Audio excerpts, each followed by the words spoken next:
Hello everyone, I'm the Saxy Gamer, and today we're here for the very first episode of Civilization 6 Beginner Basics. So I know that a lot of people get into Civ 6 around the holiday season, whether you buy it on the Steam sale or maybe you get it as a Christmas gift, and Civ 6 can be a very complex and overwhelming game if you've never played it before, so I figured that I would make this series of very short videos, that way I can give you the absolute basics of the game in a very small amount of time, that way you have to spend less time watching and you get to spend more time playing.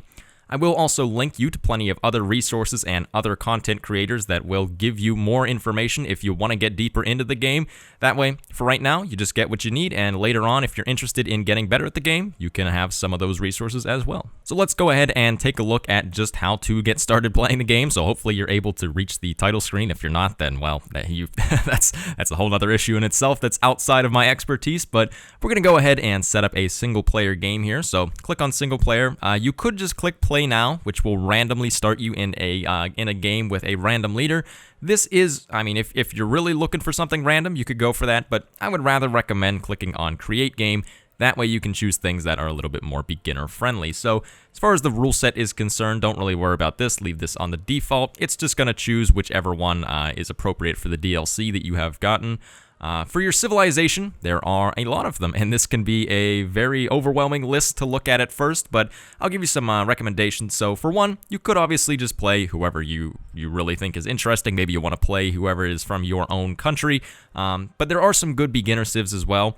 I think that Hojo Tokimune of Japan is very good. He has a lot of bonuses to his districts, which play a big role in the game, and he is fairly simple to use. The other very, very simple one, and probably the best one that is recommended to beginners, is Trajan of Rome. Very simple and straightforward leader that does not have any complex abilities, so that's who we'll pick today. For your game difficulty, I'd say just leave this on Prince. So the thing with this is anything above Prince will give you a handicap, anything below Prince will give your opponents a handicap. Game speed, just leave this on standard. Map type, you can pick another one if you want, if any of them sound interesting to you. This isn't going to affect things too much, but I would recommend just probably leaving on continents, or continents and islands, I think is another very fun one to play on.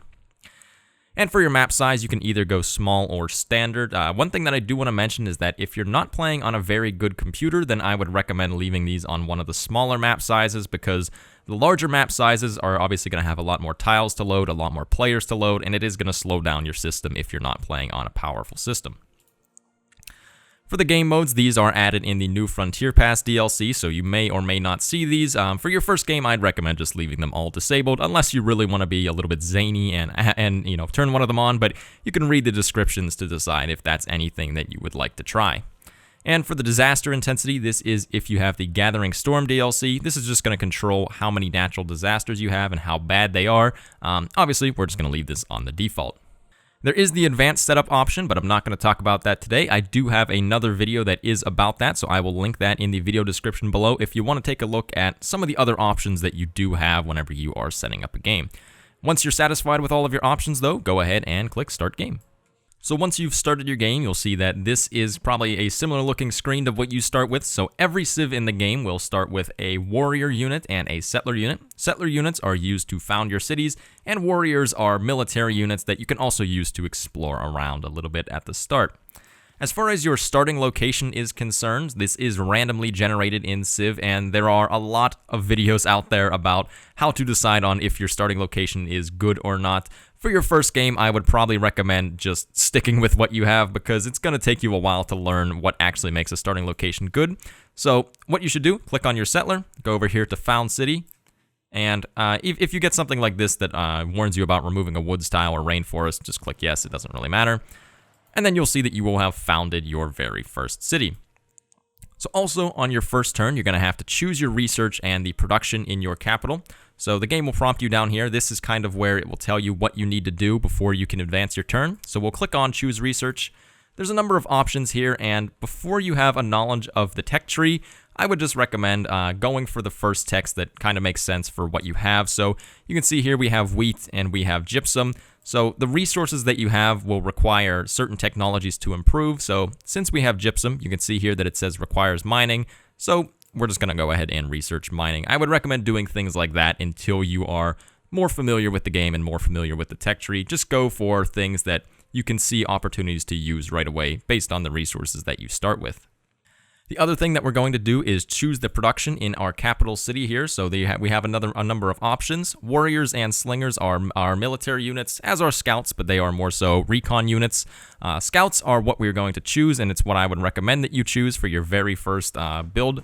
There are, once again, a number of videos out there about what you should take as your starting build order. I recommend the Scout personally just because it allows you to get vision of a lot of the map and also find some good things and find spots for your other cities. The last thing that you're going to have to do on the first turn of the game is move your warrior. So your warrior, you can see here, has 2 movement, which means he can move 2 tiles. Certain things such as crossing rivers, going up hills, or entering into woods or rainforest will cost you extra movement. But you can see here the game will highlight what tiles are available for you to move to. So just pick any direction that seems interesting to you and start proceeding in that direction. You can see here we have found this little village hut here. These things are commonly called by the Civ community as goodie huts, and they will give you bonuses if you move your warrior to them. So if you happen to find anything like this, then on the next turn, you can see we can go and move onto that tile and claim the reward.